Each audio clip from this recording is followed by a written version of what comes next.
Welcome to week 4. We're working on a nose touch and hold. This behavior is new to Crush, so you'll see in this first part of the video, she really doesn't know it. So I'm asking for a nose, and then I ask her to hold. So I have my hand so that I'm making a circle so that her nose fits into the circle that my hand makes. I find this easier than the dog having to press their nose up against your hand and hold it. And Crush much prefers this way to a flat hand. Once you get this behavior to be consistent, you can use it to get the dog to maintain certain positions. Here you'll see I'm going to ask Crush for a cookie stretch, which is where they bring their nose to their hip. And I'm going to use just my hand, no treats, to get her to maintain this position. This is great if you have a dog who's too excited about the treats and they sort of strain to get into the position. They can actually hurt themselves if they're working too hard to get the treat. Good. Next behavior we're working on is backing up to a target. Last week you guys worked on getting your dog to target their rear feet to an object. This week we're going to add a backup. The way I teach a backup is I just bring the dog's rear feet off the object and then step into them and ask them to step back onto it. At the same time, when I see their feet moving backwards, I'm going to click and treat.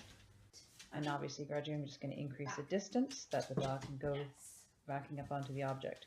At first, I'm going to move with the dog towards the object, and then once the dog has the idea, I'm going to try and get them to do it independently of my motion. When you're starting this behavior, it's best to start with an object that's not too high and is completely stable. So you don't want to start with a fit bone or something. Here you can see Crush backing up in slow motion. I did this so you could see that her feet are actually moving independently. She's not hopping or sliding her feet along the ground. Okay, so now we're moving to a balance disc. The balance disc is slightly unstable. So that would be a good progression. Again, going back to just a couple steps into position and gradually working up to more. You'll notice when I treat that I will either go to the dog and hand them a treat, or I will throw a treat because I want the dog to be rewarded for moving away from me rather than coming back to me.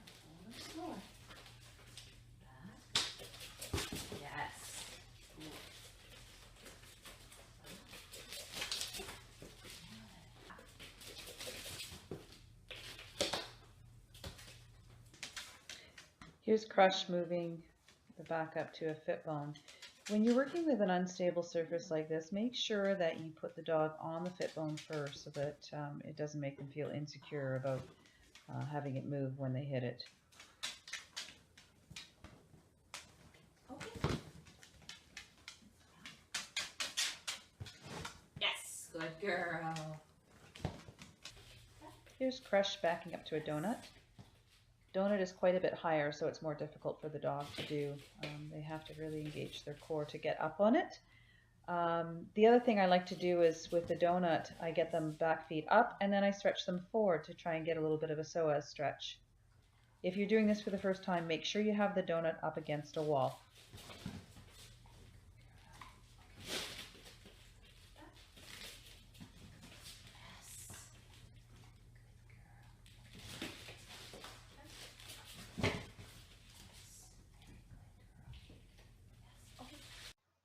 The final behavior for this week is lateral stepping. One of the ways you can teach lateral stepping is to have the dog step from a yoga mat to another yoga mat or a towel to a towel with a different surface in between. I like to start with my feet facing the direction I want the dog to move. And when you're first starting, it's best to have your feet at their midline. So I'm kind of more at her head, but if you have your feet at the midline and take a step, more like here, and as soon as the dog takes one step sideways, click and treat. Once the dog seems like they're starting to understand the behavior, I'll name it. I call it step.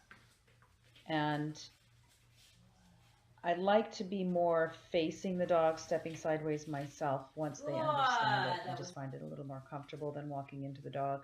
And Crush really has pressure issues, so she prefers when I'm not stepping into her.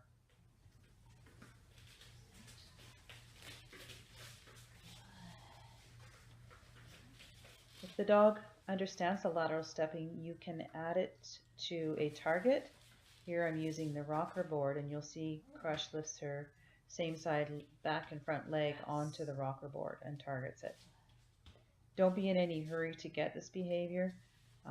Work on the lateral stepping first. But this is just ultimately what you want to do, is you want to have them step sideways into a target.